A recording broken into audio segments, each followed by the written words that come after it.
Nós estamos de volta ao fechamento de mercado para falarmos sobre uma pesquisa realizada pelo Monitor Empresarial de Reputação Corporativa, que elegeu os 100 executivos com maior prestígio do Brasil. Pelo 9º ano consecutivo, Luísa Helena Trajano, presidente do Conselho de Administração da Magazine Luiza, foi a líder no país.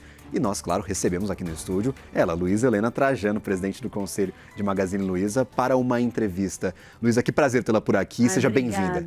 Muito obrigada, prazer também. E meus parabéns novamente por essa posição de destaque no ranking. São 9 anos consecutivos liderando este ranking especificamente. Não é acaso, não é algo excepcional, extraordinário.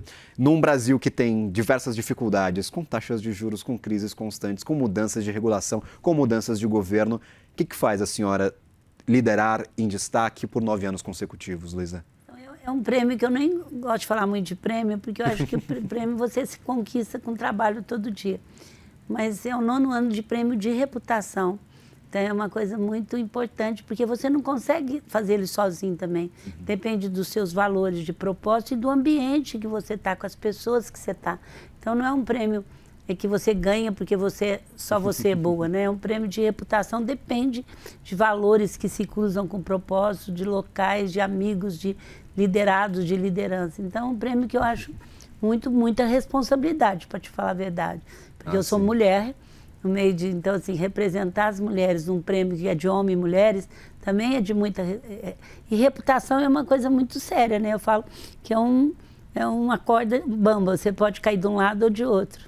Perfeito. São 100 executivos listados neste prêmio, poucos destes executivos são mulheres, como a gente destaca. Apesar de ser um número muito baixo, o Brasil é destaque nem entre os pesquisados. A gente tem até um número maior do que o restante dos países, apesar de não ser um número tão baixo assim. Como é que você viu a evolução da presença de lideranças femininas no mercado nestes últimos anos, desde que a senhora atua efetivamente com isso? Eu sempre tenho grupo de mulheres, eu sempre trabalhei nisso. O que eu acho é que mudou muito a forma de gestão também. Uma gestão que era totalmente mecânica, ela passou a ser uma gestão orgânica desde 1995, que eu já falo isso, só que hoje, pós-pandemia, foi muito mais forte. E a mulher está muito preparada para esse tipo de orgânica, não que o homem não saiba, mas são gestão que não é tão mecânica, não é tão processo, você tem que estar mudando toda hora, você tem que estar inovando, você tem que estar alinhada com a equipe, nós estamos muito preparados. Então, acho que foi uma luta, né? Não faz nem 100 anos que a mulher começou a votar, até menos de 100 anos ela tinha que ter o consentimento do marido para votar, então assim, foi muita luta. Eu acho que nós entramos num outro ciclo agora, que é um ciclo de buscar, de estar mais com o homem, nada contra, mas em situações de poderes, em liderança. E nós temos só 18% de mulheres em políticas, ainda é muito pouco, que dá muita reputação, né? Eu acho que você mexer no meio político é muito. Então, a gente tem uma luta agora para ter mais mulheres, tanto brancas quanto negras, em mais cargos de poder, porque você sabe, nós estamos tendo guerra. Nenhuma guerra, como diz minha amiga Sônia, tem cara de mulher. Você pode ver que atrás não tem uma mulher. Então, acho que essa junção do feminino com o masculino é muito importante. Só que a gente tem um caminhar ainda pela frente. Eu não digo eu que nasci numa família de empreendedoras, minha família montou uma empresa há 60 e tantos anos e já era por mulher. Então, eu fui meio privilegiada nisso. Mas é uma luta ainda que tem que ser agora para outra luta. Agora não é mais nem para a gente ser líder, é para ter mais poder, é para estar mais em cargos mais altos. E a senhora percebe um avanço recente nessas questões. Você fala sobre pandemia. O que mudou especificamente na pandemia para virar essa chave para uma gestão mais orgânica? É porque eu acho que as pessoas aprenderam a ficar em casa, aprenderam a ter qualidade de vida, porque foram obrigadas. De repente, todos aqueles que ficavam o dia inteiro fora e tal, foi obrigado a ficar dentro de casa. E viu que também, hoje, a saúde, o bem-estar e a saúde mental é muito importante, né? Então, acho que a pandemia, que trouxe tanta coisa muito triste, que trouxe tanta morte, fez com que as pessoas se parassem e olhassem mais para si mesmo. E também o espírito de comunidade, que eu acho que inconscientemente elas não sabem mais desenvolver a cidadania. Hoje o Brasil é muito mais querido depois da pandemia, como brasileira, como cidadão brasileiro. Bom, eu sempre fui, né? Eu sou uma pessoa que carrega até o Brasil aqui, ó. Então, assim, que a gente canta o hino nacional há 30 anos, toda segunda-feira, os 40 mil funcionários na empresa, mas eu acho que é muito bom você ser protagonista do seu país. Agora a gente está com um cenário complicado, Luísa. Há uma guerra em curso, efeitos dos mais diversos para praticamente todos os setores, é logística, é custo de combustíveis, é custo de inflação, é talvez pressão para o orçamento do consumidor mesmo. Se tudo ficar mais caro, acaba tendo menos dinheiro disponível para qualquer tipo de negócio. Tem também, no cenário corporativo, muita pressão de dívidas, empresas apertadas, empresas enforcadas, tendo de passar por reestruturações. Estes cenários complicados, na tua visão, empurram o mercado para essa gestão mais orgânica, com maior participação de mulheres, ou forçam talvez alguns retrocessos que a gente tem que ter cuidado? Não, eu acho que retrocesso não volta para trás de mais mulheres. Eu acho que aí é uma coisa de união de masculino com feminino. Porque se ficar só com masculino, é muito difícil sair desse mundo de situação. E eu percebo, eu que sou uma mulher que sempre estou no meio do masculino, sempre sou convidada, era a única do conselho, era a única disso, que hoje, graças a Deus, não sou a única mesmo.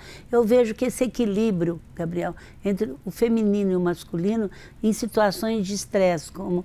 Hoje eu acho que o que nós estamos vivendo diferente é uma guerra, né? Porque a gente sempre teve, e faz mais de 2 anos que nós estamos com juro alto, que isso para o pequeno e o médio é terrível. Então, assim, e a gente sempre teve isso, mas agora vem uma coisa nova, que eu não convivi e a maior dos executivos não conviveu. É que tem uma guerra que, apesar que ainda, graças a Deus, nós não estamos na guerra, mas nós sofremos toda essa influência da guerra. Agora mesmo você falando no preço de petróleo. Quer dizer, quando sobe o petróleo, atrapalha toda a economia, que você falou, desde logística, de tudo. Então é um momento sério. Nessas mesas de conversas de executivos, de conselheiros, de administradores, essa guerra parece estar sendo levada em consideração de forma diferente das outras duas que a gente já viu. Talvez guerra entre Rússia e Ucrânia, a gente já viu um exemplo. O que tem de diferente no que a gente está vivendo agora, Luísa, que você não tinha visto anteriormente? Eu acho que são mais países envolvidos, né? Por enquanto a gente tinha 2 países e que era muito sério, que todo mundo torcia para acabar, mas são 2 países. Agora você tem mais países envolvidos e não sabe o que vai dar. Mas eu acredito que eles vão ter juízo de parar essa guerra, porque é uma coisa muito séria. Ninguém quer uma guerra mundial. Então, assim como você acha eu acho que tem que ter um retrocesso o mais rápido possível. A gente fala... Agora, isso é a visão feminina, né?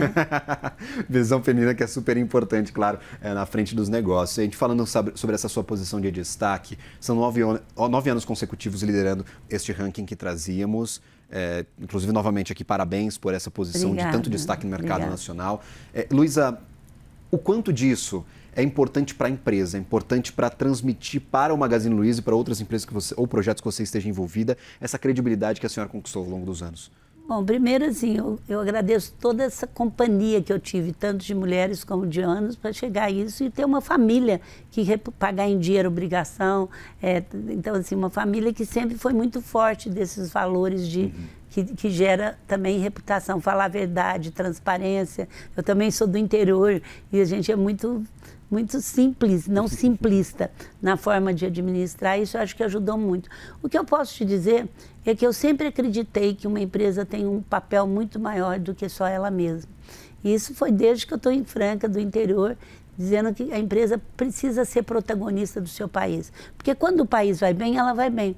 Então, o que eu posso dizer, primeiro como empresária, que é muito importante as empresas, quer dizer, não existe empresa, os empresários, os diretores se envolverem com diversidade, com a desigualdade social, com emprego. Eu vi tanta gente aqui na CNN, eu fico feliz, porque um país em desenvolvimento, ela vive de 2 coisas, de renda e crédito.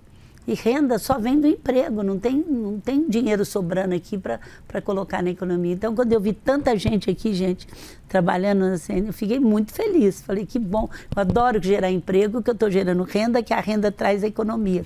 Então, assim, eu acho que todos nós temos a obrigação de saber que nós temos um país ainda muito desigual e quanto mais a igualdade, se não for por propósito, ela traz melhores para os seus negócios. Perfeito. E olhando, por exemplo, para essa interconexão entre o Magazine Luiza, o que se tornou a empresa, e a empresária Luísa Trajano. O que a gente tem de conversa entre esses 2 perfis, entre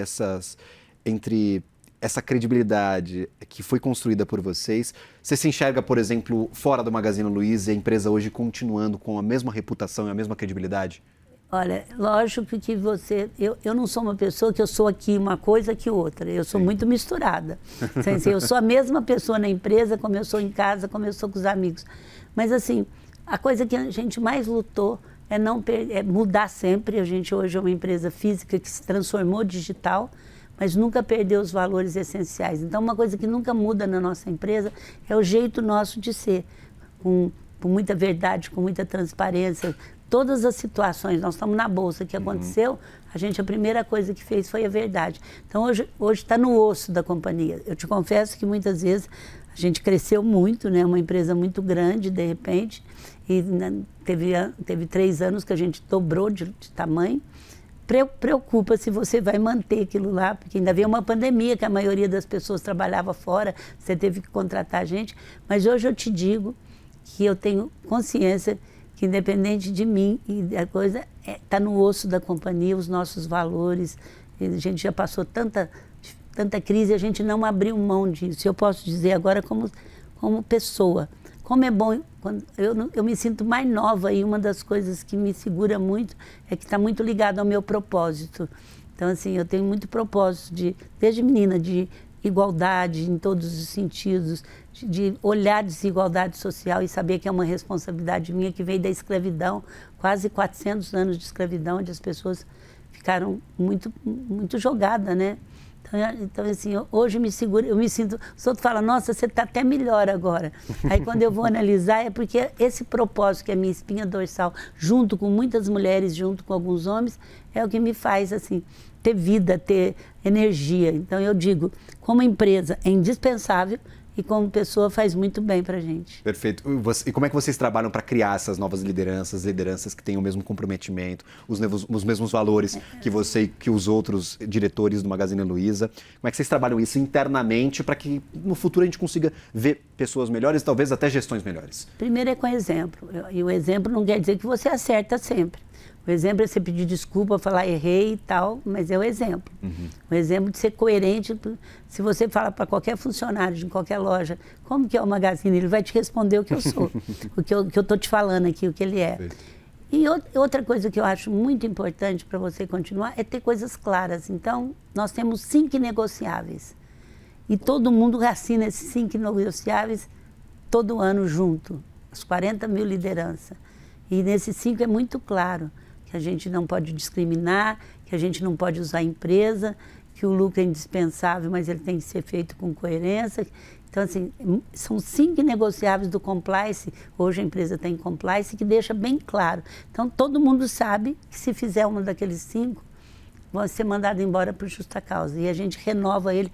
Agora, dia 25, nós temos reunião com os 3 mil líderes que são renovados e eles têm que renovar com todo mundo dentro de 10 dias. Então, você tem que ter... Nós não temos um código grandão, nós temos esses 5 inegociáveis que, se fizer, já sabe que não vai ficar na companhia. Como a gente tem um processo educativo também.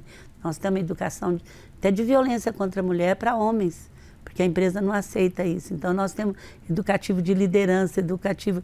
Um gerente para assumir fica 6 meses conhecendo outro, em estágio mesmo, forte. Nós temos um programa de trainee muito forte.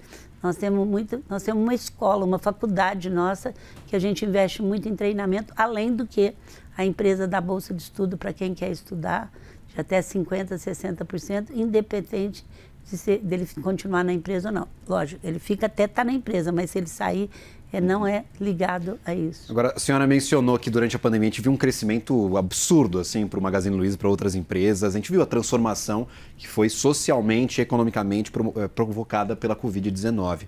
Hoje, a senhora considera o Magazine Luiza mais pronto para o tamanho que tem do que estava há 5 anos atrás, 6 anos atrás? É interessante, Gabriel, porque assim, nós somos uma das poucas empresas físicas no mundo que nos digitalizamos e não perdemos a loja física.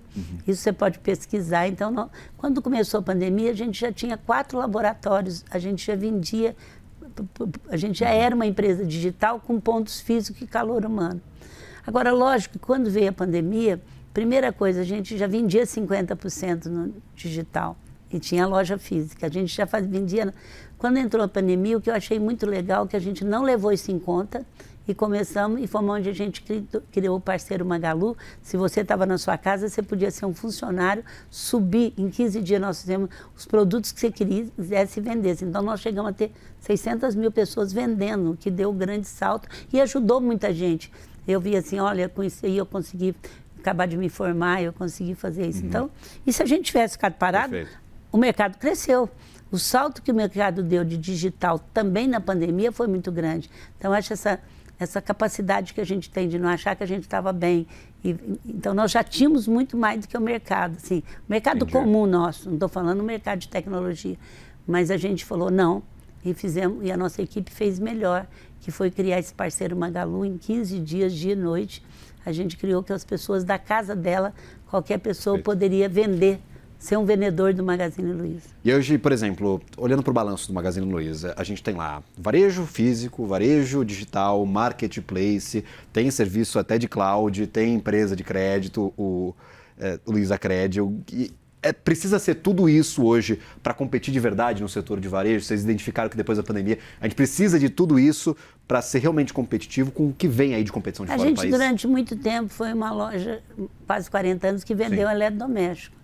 Depois a gente resolveu ser um ecossistema. Não tem o que é certo e o que é errado. Tem empresa que vai sobreviver continuando fazendo o que ela quer. Então nós achamos que por tudo que a gente estava digitalizado já, que a gente queria ser um ecossistema. Então compramos empresas como a Estante Virtual, a Kabum, a Netshoes, a Época, queria complementar o nosso leque, não só vender eletrodoméstico e móveis. E fizemos outras compras de empresas de tecnologia, empresas para entregar rápido. Então a gente adaptou rapidamente a isso. Então agora, e a gente conseguiu mostrar isso físico agora num novo local que era a antiga Livraria Cultura. Inclusive que é pertinho aqui da redação da CNN, a gente brincava antes da entrevista. E é o físico, então tem livraria, tem entretenimento. Então é uma loja, é uma reinvenção da loja de departamento. E respeitando a cultura, a Livraria Cultura, onde as crianças iam. Então, você vai encontrar muita coisa da Livraria Cultura, o teatro reformado, o digital ao mesmo tempo, a Pinacoteca. Então, é o antigo com o novo, é o digital, físico-digital. Então, a gente conseguiu agora colocar isso num aspecto físico, mas nós já somos um ecossistema há muito tempo. Foi uma decisão da empresa, eu não posso dizer que foi a melhor, porque eu acho que qualquer um que trabalha bem. Eu só posso te dizer que o dígito é uma realidade, que o físico está voltando com uma nova formato.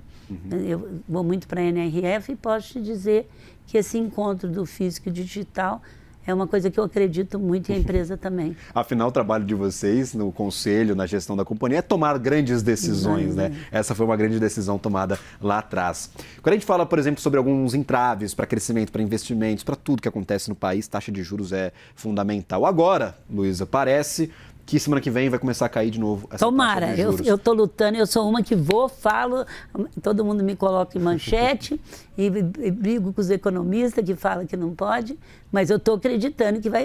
Faz um ano que eu estou esperando isso. É o primeiro passo para a gente voltar a ter grandes investimentos no país, você acredita? Eu acho que é o primeiro passo para desafogar. Porque eu já fui pequena, já fui média. Quando você é pequena é muito mais difícil você lidar com juro alto. Não estou falando que não é difícil no balanço, mas não no capital de giro não é tão difícil como quando você é muito pequeno. E o que faz uma empresa num país é a pequena e média empresa. Eu posso gerar 40 mil empregos diretos, 100 mil diretos, mas é a pequena e média empresa que gera o maior emprego nesse país. E o Brasil é um país de empreendedor. Então, eu acho que vai desafogar as grandes no seu balanço e vai desafogar as pequenas no seu capital de giro. Perfeito. E aí, quando a gente olha, talvez tiremos o inimigo comum dos empreendedores, que é a taxa de juros alta. 15% é alto para danar, é uma das maiores dos últimos 20 anos. A gente vê muitos reflexos. Inclusive, a gente falava sobre recuperações extrajudiciais. Judiciais estão acontecendo aí no mercado por conta de juro muito alto. Tirando esse inimigo comum, o que a senhora acredita serem, talvez, alguns problemas a serem corrigidos para a gente ter aqui um bom ambiente para negócios no Brasil? Eu acho que é ter uma previsão. Eu acho que nós devíamos ter um planejamento do Brasil para 15, 20 anos, como o Japão tem, como todas as empresas têm, em todos os sentidos. Eu acho que isso dá instabilidade para o Brasil. Eu estou falando a macro. Sim. Assim, fazer um planejamento para longo prazo, o que você quer de sustentabilidade, o que você quer de investimento para o país e levar a população tudo estar junto, eu acho que é o que sempre faz falta. Porque chega um faz uma coisa, chega outro faz outra. Então, você tem que ter um planejamento global. E na microeconomia, eu acho que para a pequena empresa é você destravar o credit score. Porque hoje você tem dinheiro para emprestar, você tem treinamentos do Sebrae, do Senac, dessas empresas muito à disposição, mas quando você vai no crédito, tem dinheiro no Banco do Brasil, na Caixa Econômica, para mulher, para pequeno, mas é travado no credit score. Então, esse credit score tem que ser refeito e descentralizado, eu costumo dizer, para os contadores de cada cidade, porque eles teriam que ser um pouco de consultorias, de auditoria e consultoria dessas pequenas. Entendi. Você acredita que o banco de dados esteja muito concentrado, que a gente precisaria talvez de espalhar um pouco mais? Eu não digo o banco de dados, o credit score. Entendi. Então, quer dizer, como dar crédito para um pequeno seguindo aquele credit score antigo? Então, isso não chega nele e está sobrando dinheiro, inclusive, para dar. Então, assim, eu estou falando numa micro, eu te falei a macro, né? Não, sim. E aí, por exemplo, pensando, vocês atuam diretamente em crédito, vocês já pensam, talvez, essa nova realidade de crédito dentro do próprio Magazine Luiza? A gente tem, como a gente tem uma parte nossa que é nossa mesmo, a gente pensa, e há muito tempo a gente descentralizou um pouco o crédito para o gerente que ficava lá na ponta. Quer dizer, tinha as normas, mas ele podia atuar cada vez mais. Perfeito. E você acredita, por exemplo, que a gente possa ver, talvez, agora equilibrado o cenário, talvez com uma solução do conflito no Oriente Médio, sem guerra no caminho, sem taxa de juros, com uma economia equilibrada, você acredita que a gente tem potencial para desenvolvimento econômico real aqui no Brasil, com as condições que a gente tem e solucionando esses problemas? Eu acho que é um dos países que mais tem. Certo? Sim. Porque é o seguinte, vou dar só um número para vocês. A gente precisa construir 20 milhões de casa própria em 10 anos para ter um nível de igualdade social com o país em desenvolvimento. A casa é segurança, a casa é uma casa... Construir 20 milhões de casa própria em 10 anos, imagina o que isso vai gerar na economia. Cimento, tijolo, isso, geladeira, televisão, não sei o que a pessoa faz. Então, só isso... Não é um país que só que 15% das pessoas tem máquina de lavar automática, só 10%, nem menos de 10% tem ar-condicionado. Então, quer dizer, é um país ainda muito pujante de necessidade daquilo que não é excesso de consumo, é o que a maioria, é que a maioria tem. A minoria tem, que você dá para muitos o que é privilégio de poucos. Perfeito. É cara, talvez, desses hábitos de consumo seja ano de Copa do Mundo, que a gente sempre fala que o pessoal consome mais em ano de Copa do Mundo, e aí a gente está especificamente no ano de Copa do Mundo, inclusive torcendo pelo Hexa do Brasil aqui, exceção às minhas torcidas, Luísa. O que a gente pode esperar? Talvez um Brasil que seja exceção a estes saltos de consumo que a gente vê de 4 em 4 anos, que a gente tenha um consumo mais estável, e o que a gente pode esperar para este ano de Copa do Mundo para o varejo no Brasil? Bom, vai depender muito do caminhar mundial, né? Porque hoje a gente sofre muito, eu não posso... Ninguém pode dizer o que vai continuar, né? Você não esperava muita coisa aí. Então, vai depender muito desse momento. Vamos pensar que o mundial, que essa economia mundial nos ajude também e não atrapalhe. Pelo menos se ela não ajudar, se ela não atrapalhar, ela já está boa.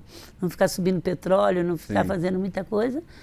E der sinais de juro, nós temos emprego, você sabe que foi um nível de emprego muito alto, isso ajuda muito, é o que eu falei, a renda vem do emprego, o brasileiro gosta de coisa boa, gosta de comprar e precisa comprar, porque muitas vezes ele não tem, então eu espero que se isso estabilizar, e o brasileiro viva com o futebol, né? Então eu só espero que durante o futebol a gente tenha uma campanha muito grande e não tenha mais morte de mulheres, porque você sabe que o futebol acelera a morte de mulheres, se ganha, se não ganha, se bebe, se não bebe, que é um câncer nessa sociedade que a gente precisa enfrentar, que está todo mundo enfrentando a violência contra mulheres. Perfeito. E voltando neste tema de violência contra mulheres, de mais participação de mulheres no mercado, você acredita que para além de Magazine Luiza, o ambiente corporativo esteja trabalhando para conquistar esses mesmos objetivos que vocês? Olha, eu tenho um grupo de mulheres que fez 13 Sim. anos.